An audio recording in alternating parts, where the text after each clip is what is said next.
with great power comes great responsibility. NERDSoul.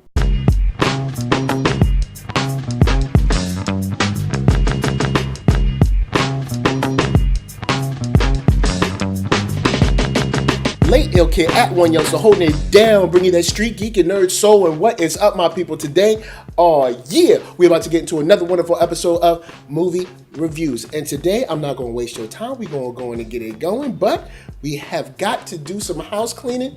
Like this shirt? Me too. You can find it at shop.thatnerdsoul.com. This week, right now, we got 15% off, all that good stuff. So pick yourself up one. But Spider-Man Homecoming. Now, before we get this started, I'm letting you know this is a spoiler review.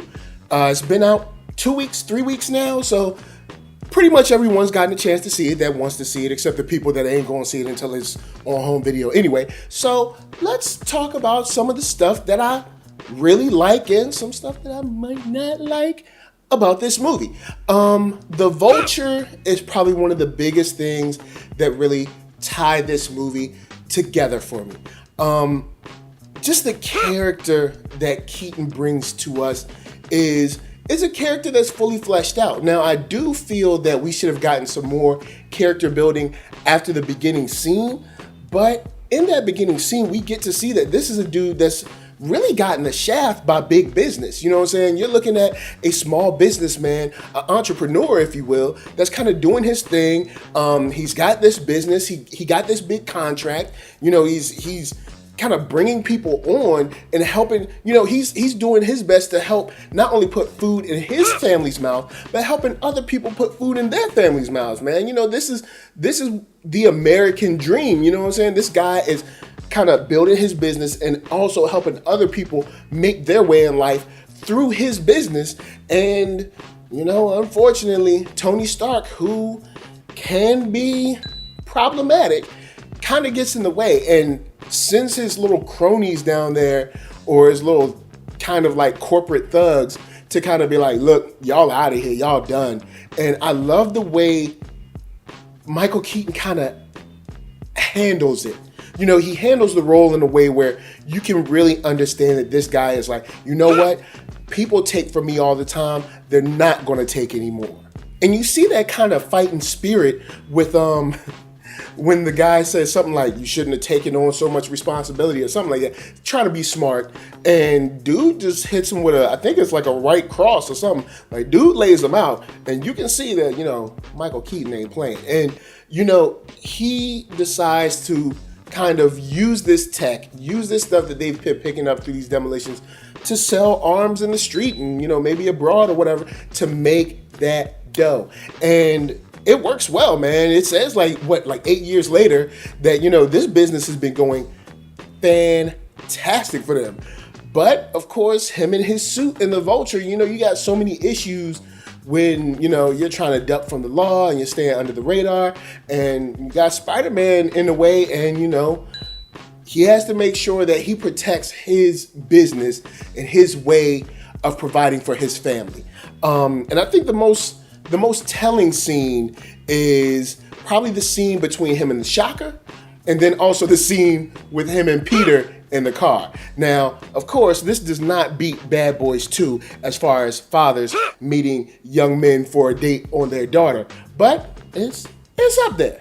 So let's move on to a lighter character in Peter. Peter Parker, played by Tom Holland, is a really good fit for me. He really does feel young. He really does feel kind of like he feels like he wants to be a hero. He wants to do well. He wants to, you know, save people. And I mean, of course, some of that is probably, you know, narcissistic, but at least he wants to aspire for better. He wants to be a big hero. He wants to be, you know, someone that people look up to and everything. And it's cool to see that attitude, since we haven't seen a Spider-Man on screen this young. And I do like how he handles himself in a lot of the situations. He does bite off more than he can chew, but I do think that's a great characterization for Spider-Man. Even when he's down and out, you see him choosing that, you know, you got to push on, you got to like kind of get through it, and you got to, you know, do your best. Now, I'm gonna say honestly, yo, he should have went to that pool party. That's just me. But maybe that's why I'm not Spider-Man, yo. You know, maybe that's why I'm not Spider-Man. You know what I'm saying? Spider-Man wouldn't go to the pool party. You know, other heroes would. You know, Deadpool would have been all up in that pool party. But anyway, point is, I like the way they characterized Spider-Man. I thought it was really cool. His inquisitive nature, his kind of like playful attitude, and also the want to be bigger, the want to be better. And I think that plays really well into how he was handled by his adults. And when I talk about adults, I mean Happy and unfortunately Tony Stark. They play a very interesting role in this movie because you have Happy being like kind of like the dad maybe, and you have Tony being like the cool uncle, but also has to lay it down every now and then. The thing I like about Happy is that he has to do his best to keep Peter, like Tony says, on the ground. But Peter is like, that dude is ready to fly. Like, he's ready to go on all out, even with his suit taking the training wheels protocol or whatever off. And Happy's just like, he's annoyed by Peter, but at the same time doesn't want Peter to do anything. So he gets a call, he's like, huh, what, don't do it, sit down, leave me alone, bye. And because Happy has to deal with everything from the Stark Expo or the Stark Tower, Avengers Tower, all of that stuff.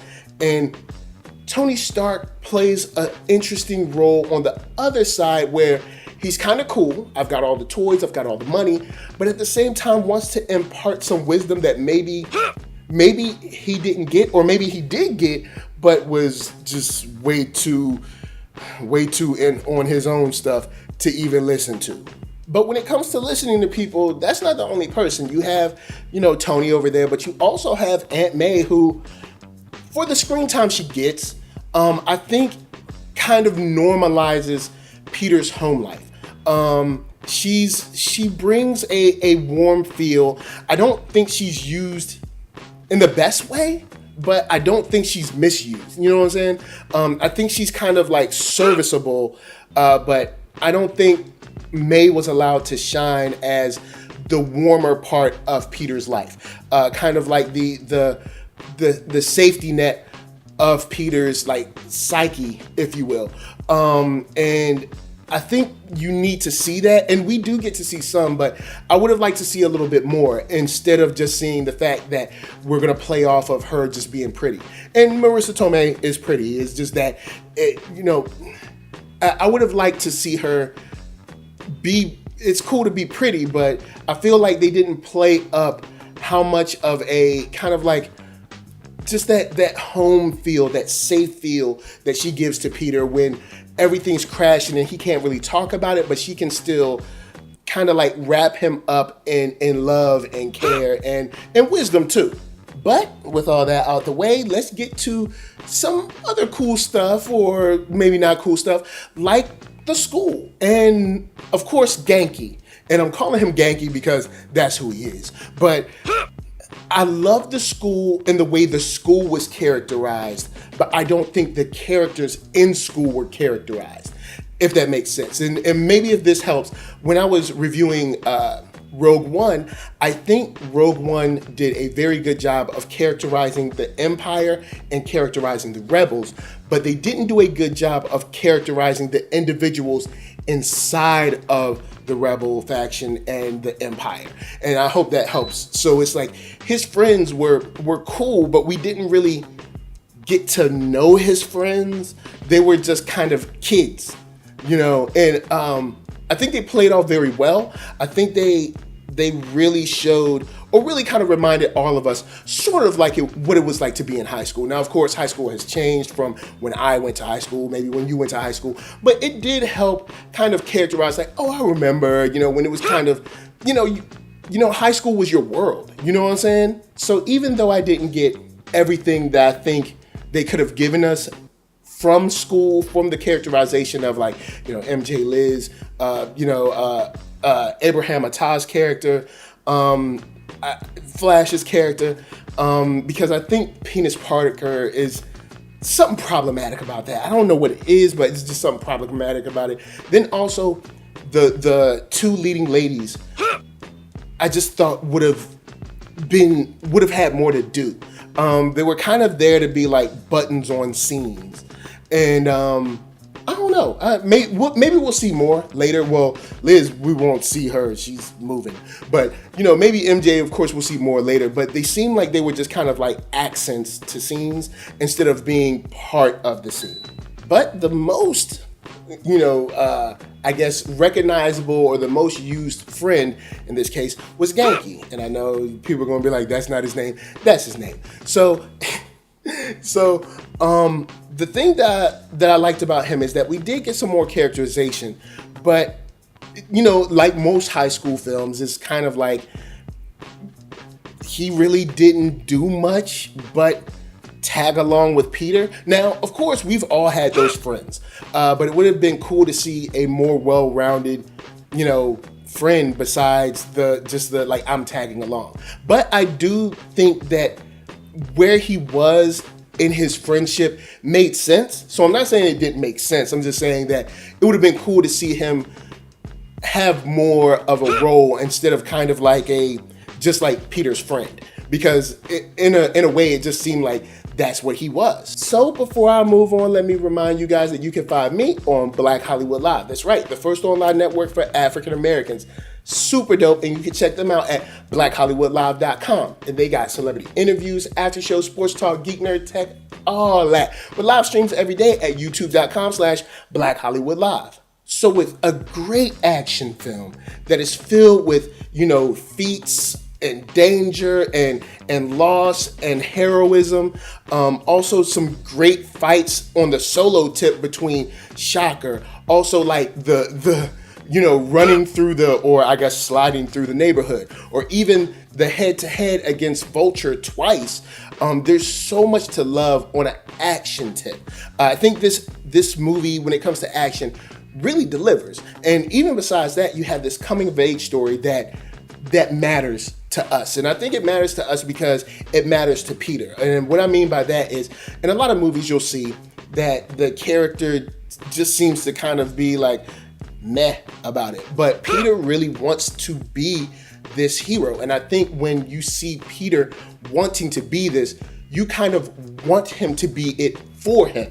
You know what I'm saying? And all of that works together with, Vulture being so imposing and Shocker being actually pretty formidable.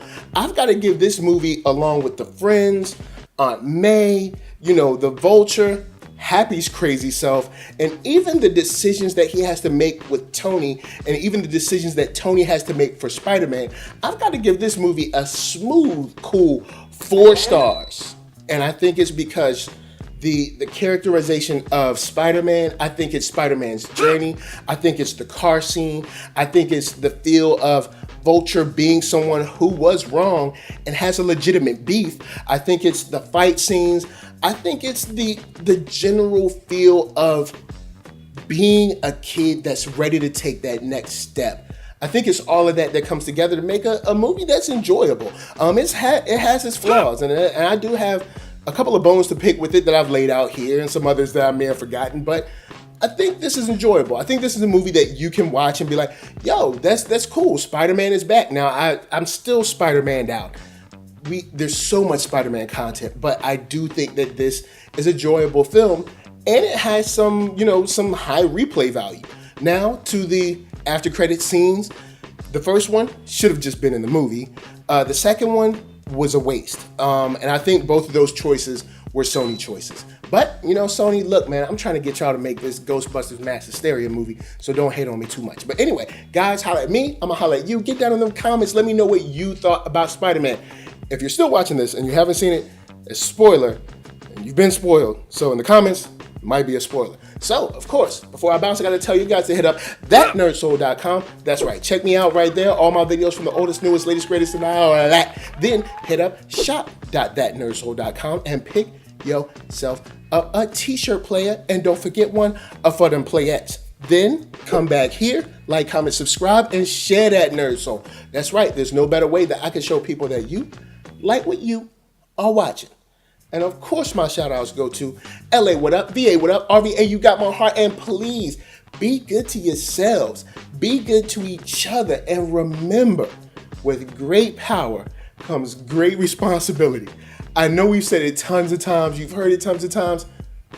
But it actually makes sense. So, you do that. Peace.